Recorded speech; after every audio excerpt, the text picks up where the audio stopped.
अस्सलाम वालेकुम dear students, कैसे हैं आप सब। My name is Rayan Malik and I am here to teach you physics class 9th। आज हम स्टार्ट करेंगे चैप्टर नंबर 9 का टॉपिक कंडक्शन। इसका सब टॉपिक पढ़ेंगे दैट इज थर्मल कंडक्टिविटी। तो आइए स्टार्ट करते हैं आज का lecture. The topic thermal conductivity.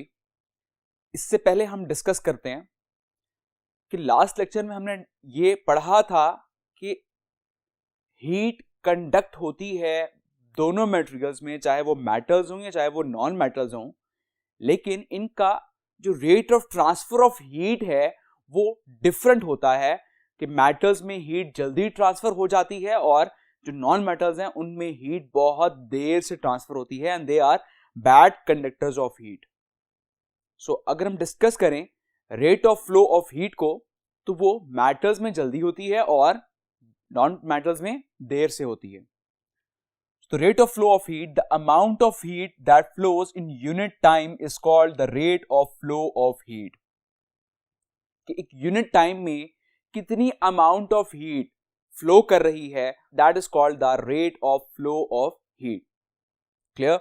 और इसको हम रिप्रेजेंट करते हैं rate of flow of heat, heat that means Q and divided by time. Time से हम यहाँ पे क्यों डिवाइड कर रहे हैं? बिकॉज हम यहाँ पे रेट की बात कर रहे हैं और रेट हमेशा हम यूनिट टाइम की बात करते हैं कि यूनिट टाइम के अंदर कितनी amount of heat energy flow करती है, that is rate of flow of heat and that is equals to Q by T। Clear? अब ये हम फर्दर डिस्कस करते हैं एक एक्सपेरिमेंट से। Like for example, consider a solid block of length L having cross sectional area A of its opposite faces and heat energy flow from temperature T1 to other part at temperature T2 in T seconds. So let's suppose एक solid block है जिसकी length L है और उसका एक cross sectional area भी है। Obviously solid block है तो उसकी दोनों साइड पे बहुत फेसेस होंगे, तो बहुत साइड्स पर उसका जो एरिया है that is A and heat energy flow from temperature T1। तो हीट एनर्जी जो है वो एक टेम्परेचर T1 से फ्लो कर रही है एक अदर पार्ट की तरफ जहां पर टेम्परेचर T2 है। जैसा कि मैंने आपसे डिस्कस किया था कि हीट एनर्जी फ्लो करती है due to the difference of temperature. So अब जब टेम्परेचर में डिफरेंस होगा तभी हीट एनर्जी फ्लो करेगी, अदरवाइज हीट एनर्जी फ्लो नहीं करती। क्लियर? अब ये जो हीट एनर्जी फ्लो कर रही है ये बेसिकली डिपेंड करती है कुछ फैक्टर्स पर। The rate at which heat flows through a solid object depends upon various factors. और वो वेरियस फैक्टर्स कौन कौन से हैं? That is cross sectional area A of the solid. सबसे पहला factor that is the cross sectional area, कि एक सॉलिड का क्रॉस सेक्शनल एरिया कितना है। जितना एरिया लार्ज होता जाएगा उतनी ज्यादा हीट वहां से ट्रांसफर करेगी। बिकॉज अब अगर हम यहां पर डिस्कस करें, लेट्स सपोज कि एक ऑब्जेक्ट है और ये है इसका एरिया। अब क्योंकि हीट सॉलिड में फ्लो करती है due to the vibrating atoms, so अब लेट्स सपोज कि इसके अंदर एक ये एटम है और इस तरह से ये पैरेलल एटम्स मैंने यहां पर अरेंज कर दिए हैं और यहां से मैं इसको हीट कर रहा हूं। अब जब ये पहले एटम्स हीट अप होंगे तभी ये सारे के सारे एटम्स जो हैं ये हीट को फ्लो करेंगे from hot part two the cold part of that object. अब अगर मैं डिस्कस करूं कि मैं इसी ऑब्जेक्ट का एरिया इंक्रीज कर देता हूं,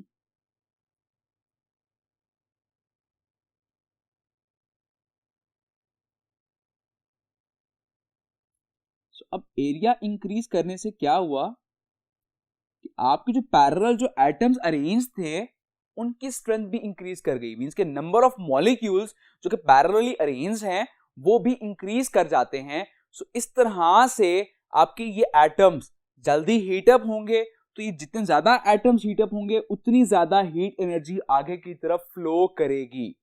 क्लियर? सो यहां हम कह सकते हैं कि जितना आपका क्रॉस सेक्शनल एरिया ज्यादा होता जाएगा आपका rate of flow of heat भी इंक्रीज करता जाएगा, वो भी लार्ज होता जाएगा। So larger the cross sectional area A, larger the rate of flow of heat. Okay, so यहां मैं कह सकता हूं कि rate of flow of heat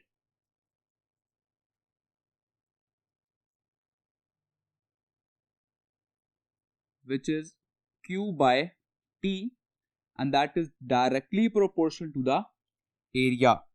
clear कि वो एरिया के डायरेक्टली प्रोपोर्शन है, जितना एरिया इंक्रीज होगा उतना ज्यादा rate of flow of heat भी इंक्रीज होता जाएगा. Clear. Now the second factor which is length of the solid. Larger the length between hot and cold ends of the solid, smaller the rate of flow of heat.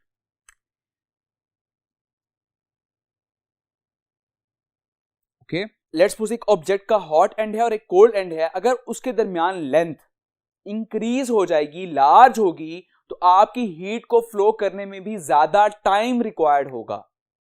Clear. सो यहां पर हम कह सकते हैं कि अगर लेंथ इंक्रीज हो जाती है, लेट्स सपोज कि अगर एक ऑब्जेक्ट है, इसकी लेंथ इतनी है, अब इसमें हीट ने सिर्फ ट्रांसफर होना है यहां से लेकर यहां तक. और अब एक और ऑब्जेक्ट डिस्कस करते हैं. लेट्स सपोज के ये है इसकी लेंथ. सो लेंथ इंक्रीज कर गई है. अब इस हीट ने बेसिकली मूव करना है यहां तक, तो इसको ज्यादा टाइम रिक्वायर्ड होगा हीट एनर्जी को हॉट पार्ट से कोल्ड पार्ट की तरफ फ्लो करने के लिए. क्लियर. यहां हम कह सकते हैं कि अगर हम लेंथ इंक्रीज करते हैं तो आपका जो rate of flow of heat है वो कम हो जाएगा, वो स्मॉलर हो जाएगा. Clear. So we can say that rate of flow of heat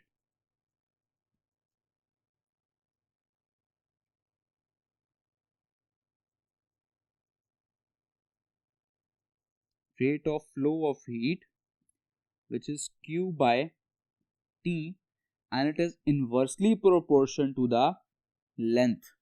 Okay, तो ये लेंथ के इन्वर्सली प्रोपोर्शन है कि हम लेंथ जितना इंक्रीज करेंगे उतना rate of flow of heat decrease होता जाएगा. Clear.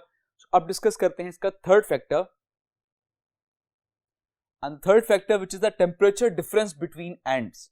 Now greater is the temperature difference T1 minus T2 between hot and cold faces of the solid, greater will be the rate of flow of heat. तो अब जितना एक object का hot और cold parts में जितना ज्यादा temperature difference होगा उतनी ज्यादा हीट एनर्जी फ्लो करेगी. मींस उसका जो rate of flow of heat है वो उतना ज्यादा हो जाएगा. क्लियर. सो टेम्परेचर डिफरेंस जितना कम होगा उतनी कम हीट फ्लो करेगी. क्लियर. सो यहां हम कह सकते हैं कि rate of flow of heat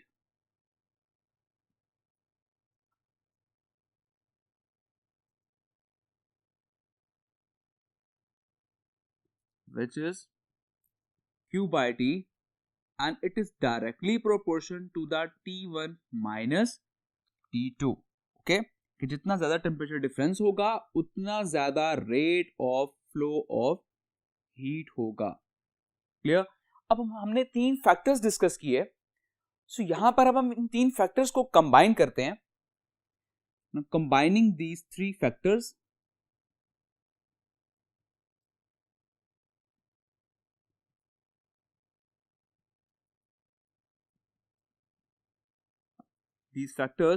so we can write here that Q by T, which is rate of flow of heat, is directly proportional to the area and the temperature difference, but it is inversely proportional to the length.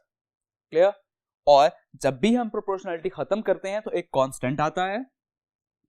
So Q by T is equals to K constant area T1 minus T2 divided by L.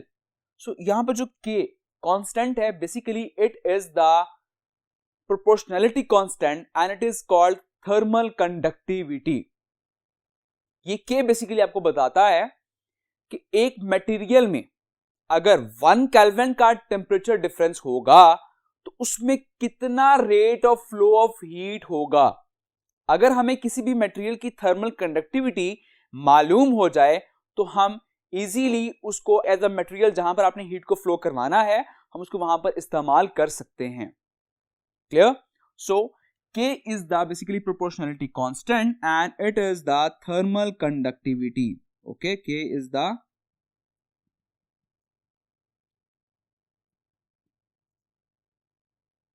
proportionality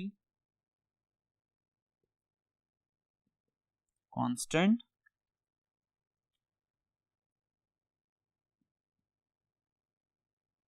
and this is basically thermal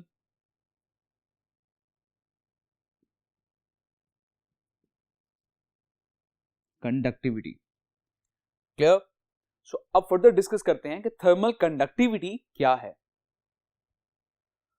So now thermal conductivity, the rate of flow of heat across the opposite faces of a meter cube of a substance maintained at a temperature difference of 1 Kelvin is called thermal conductivity of that substance. Okay, so the rate of flow of heat across the opposite faces of a meter cube means के वो rate of flow of heat जो के अगर 1 Kelvin temperature difference maintained है वहां पर, उसकी वजह से जो rate of flow of heat होगा, that is the thermal conductivity of that substance.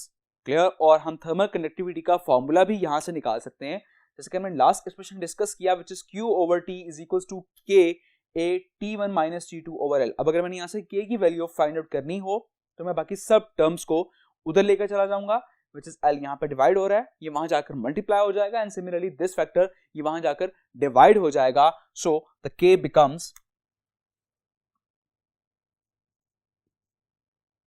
K is equals to Q by T multiply by L over A T1 minus T2. Okay, so this is the formula of thermal conductivity.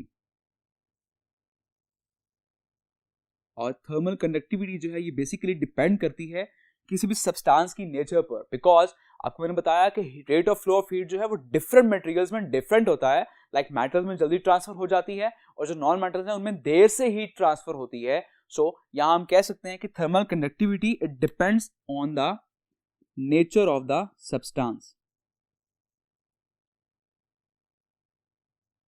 It depends on the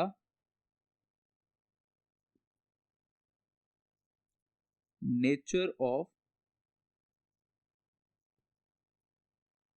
substance, कि वो substance की nature क्या है, वो metal है या non metal है. सो उसके अकॉर्डिंग जो है उसमें rate of flow of heat होता है. इसी तरह से बुक किसी पेज पर आपको यहाँ पे साइड टेबल में डिफरेंट मटेरियल्स की थर्मल कंडक्टिविटी आपको बताई गई है कि थर्मल कंडक्टिविटी इन मटेरियल्स की इतनी होती है और इस तरह से इनमें rate of flow of heat होता है. क्लियर? आई होप ये टॉपिक आपको बहुत अच्छी तरह समझ आ गया होगा. तो अपना बहुत सारा ख्याल रखिएगा. Take care. अल्लाह हाफिज.